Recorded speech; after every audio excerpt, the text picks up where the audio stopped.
Hello, this is Azan Reports Football. This is my reaction towards Netherlands 5, Sweden 1, Germany 2, Ivory Coast 1, Ecuador 0, Curacao 0, and Tunisia 0, Japan 4. So let's begin. Starting off with Netherlands 5, Sweden 1. It was a uh, dominant display from Netherlands. Maybe defensively they might be a little shaky, where Sweden had some really good chances and Verbruggen had to make really good saves. And once Alonso came off the bench and he scored the goal, it was pretty bad defending from Van Dijk and others, where Alonso was the wrong goal, even though he's a very fast player, and Van Dijk and is like older and you know older and stuff like that. Like maybe you might give a benefit of doubt to him, but defensively, Netherlands is shaky, but attacking wise, they showed up this game. Where Brian Brobby, starting this match, he scored a couple times and was in the right place in the right time. And yeah, and Gakpo was really good in this game as well, assisting Brobby, scoring a couple goals for himself, and so on.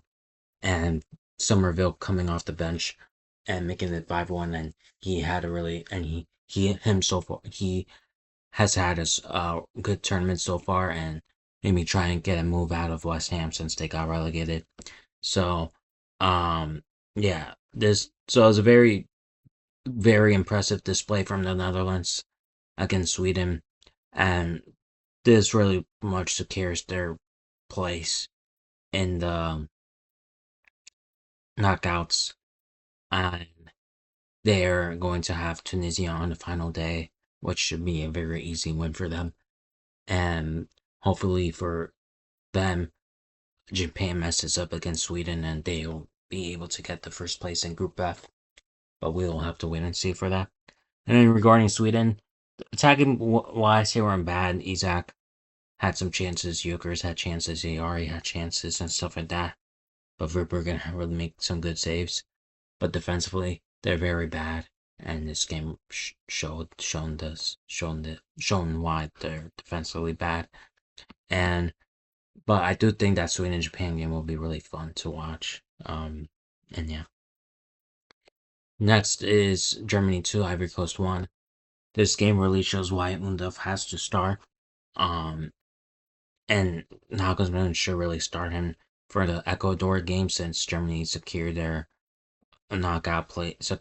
position for the knockouts. And yeah, I think Nagelsmann should experiment against Ecuador, since they got 2 wins, Germany. And it was a very tough game against Ivory Coast, a very strong defensive team, and Dennis Unaf delivered. So he definitely deserves to start, since it isn't like a Curacao where it's a very poor team. Ivory Coast is a very strong defensive team, especially. And Unaf was able to get 2 goals.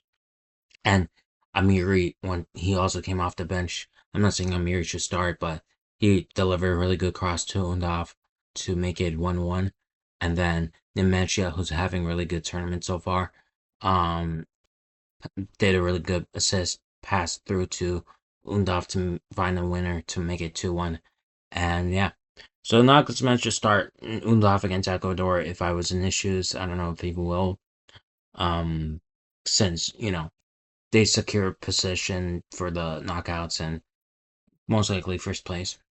Um, and yeah, I think first place as well. I'm pretty sure. Um, so test it out, experiment.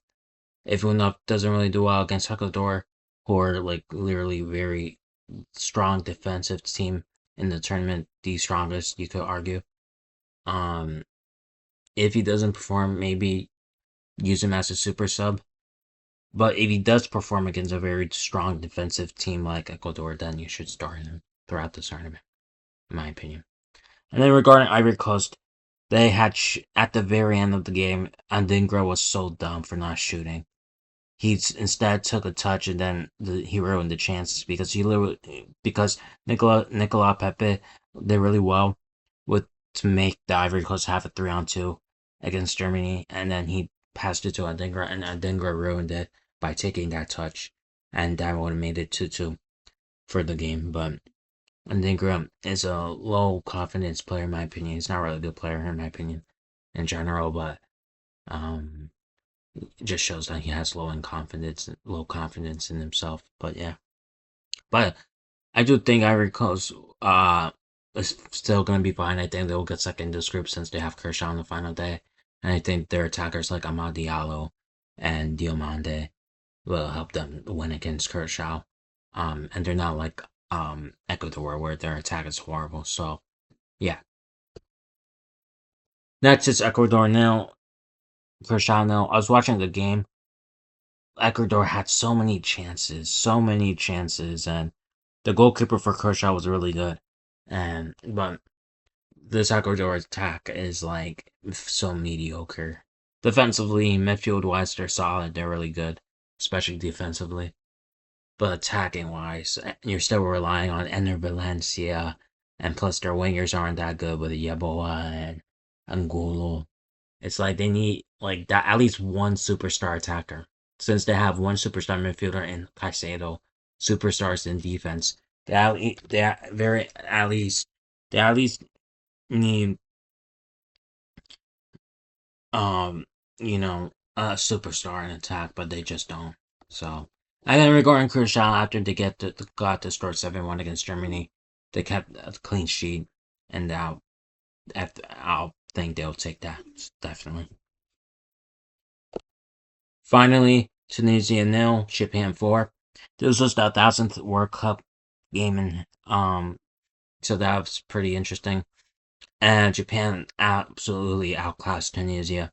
I'm kind of surprised in a sense, because I thought Hervé Renard, who came in to replace the manager who got sacked after the Sweden 5-1 win against Tunisia, would make Tunisia like at least defensively better. I still thought Japan would have won.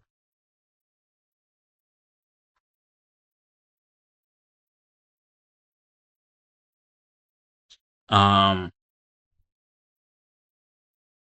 like I thought Japan only would have won like maybe like 2-1, maybe 3-1 if I was wrong with my 2-1 prediction, but not 4-0. I thought Tunisia would at least set up defensively better under Hervé Renard, but Japan uh, but Japan did the opposite and now absolutely destroyed Tunisia, where Daichi Kamada was in the right place, right time, make it 1-0, and then Ueda had a really good strike outside the box.